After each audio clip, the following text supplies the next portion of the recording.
what's up YouTube? Welcome to another episode of G's Footage. The C7 is moving along well. Unfortunately, we have some bad news. We are not going to run long tubes anymore.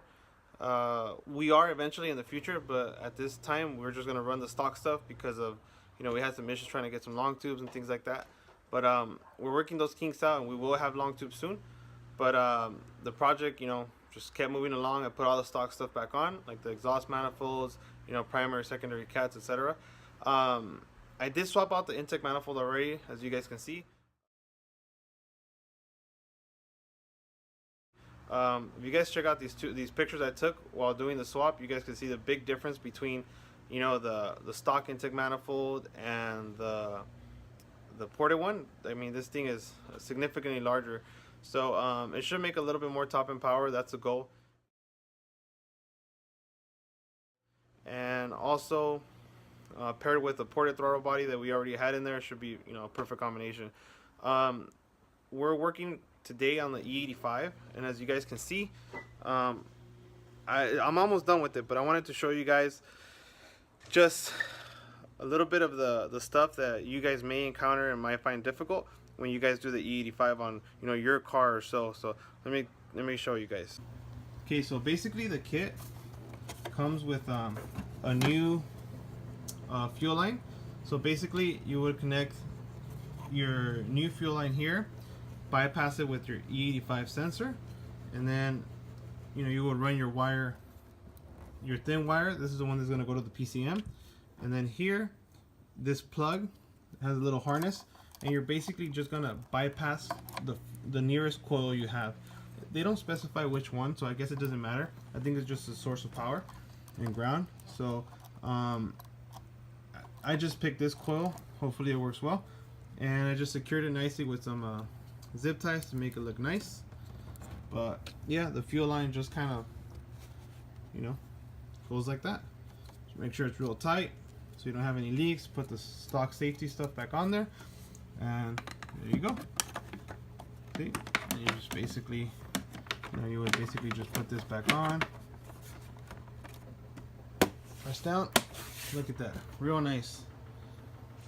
Oh, as you guys can see, we also have the Granatellis on here. Great looking wires, great power producing wires, so we like them. Like I said, we bought them for the long tubes, but we don't have long tubes on this one, so not yet, but we're still gonna run the wires because we want those extra horsepower. So and they look amazing. So this is the first step to the E85. Okay, so put your line, put your sensor, run your wires out that way. But here's where it gets tricky. This plug has a little lead, and that little lead, which is this guy, right, that I haven't connected yet, needs to connect to the PCM. Now, as you guys can see here, I have the fender taken out because, as you guys can see, the computer is in back of the fender. So per the instructions on Skidmark Garage, it says loosen the fender. You should have enough room to get in there. You could turn the wheels this way, which will give you more room. Show you guys. See, you could turn the wheels and you have a little bit more room to work on. You will have to drop, to remove all the bolts along the side of the fender well, underneath. There's some bolts up here, a bolt in back of this cover. So, and then there's one more in here on the top. I don't know if you guys can see that, but remove them all, and it's gonna allow you to basically move this thing a little bit out. Okay, so then from here, all you would do is unclip the computer, which sits up here. This is the housing. So basically you just pull this tab back, and then you can slide the computer out. So the plug that you're gonna need to work with is gonna be the blue one. Okay, that's the X1 plug, this one. So basically what you can do, because it's really hard to work here, basically take it out from the back. Okay, so you just slide it out here carefully. Okay, and then you're gonna pop off this little cover, which sits here like this. Just take it off.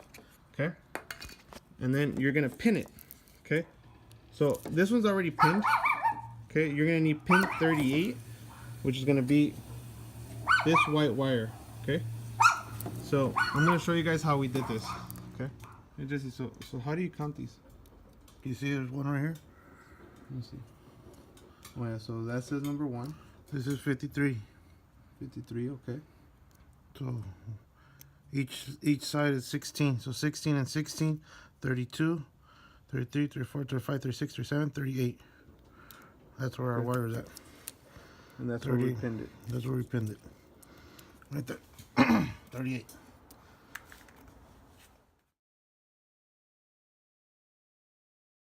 Basically, you just pop this little cap off like this. Okay. So remember, we had 16, 16, and then we had, so it's 32. So we have 33, 34, 35, 36, 37, and 38. So this is our pin. And as you guys can see, we already have it in there. So basically all you do is just, you know, from the back, just pop it in.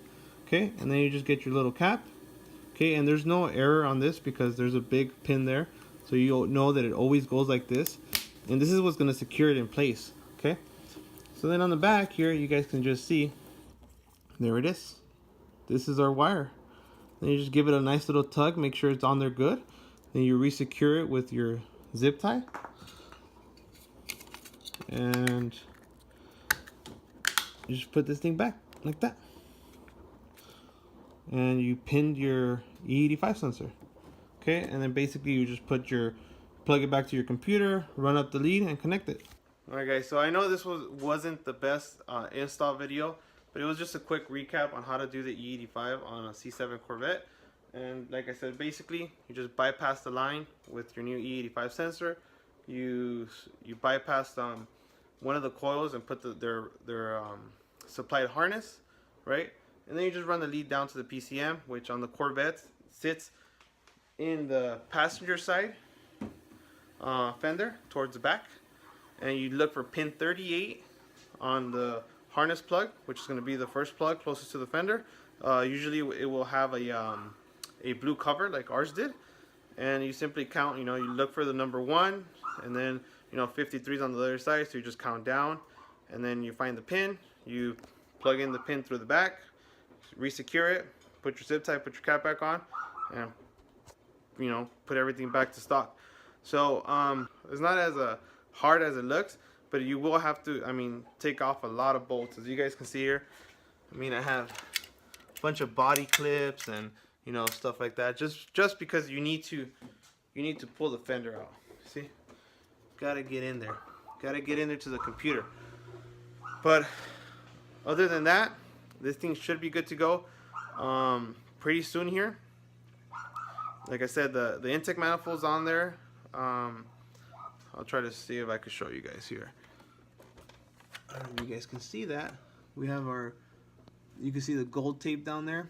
So I already swapped out the intake manifolds, and we didn't do an install video on that because we've showed you guys so many times on the Camaro how to do it. So we figured, hey, you guys probably already know how to do that. But E85 intake manifolds done. We need to do one more thing, and that's the catch can.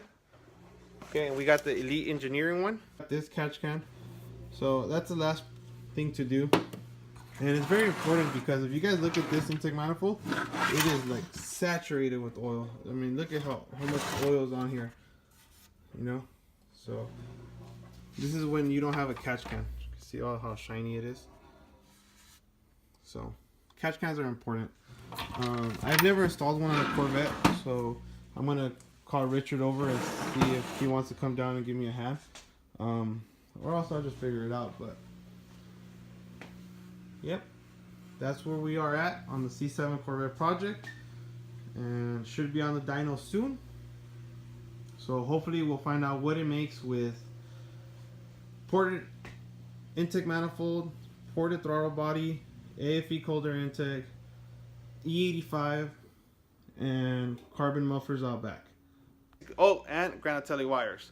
So hopefully we make, I don't know, 25-30 horse. That's the goal. I mean, and this is going to be through stock exhaust manifolds, through catalytic converters.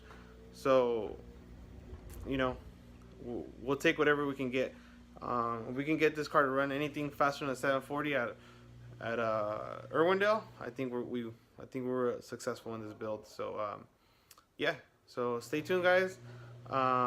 Please share, like, and subscribe, and don't forget to hit that little bell so you guys can get updates on the C7 Corvette and our future builds. Okay, guys, here's some extra footage for you guys. You know, here at G's Footage, we try to give you guys the most honest review, like on products and stuff like that.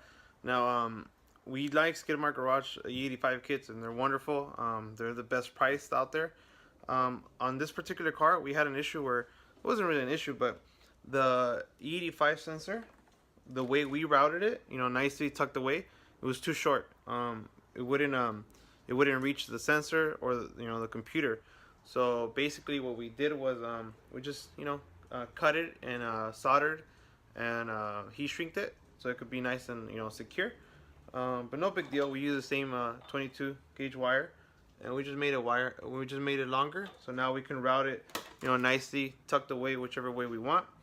But yeah, just a heads up in case you guys run into the same issue where you guys just don't want to throw the wire across, and stuff like that. Just simply splice, cut the wire, extend it, solder it, and heat shrink it. You guys should be good. Just make sure to use like marine style heat shrink to make sure it doesn't like fail in the future or whatnot. So over now.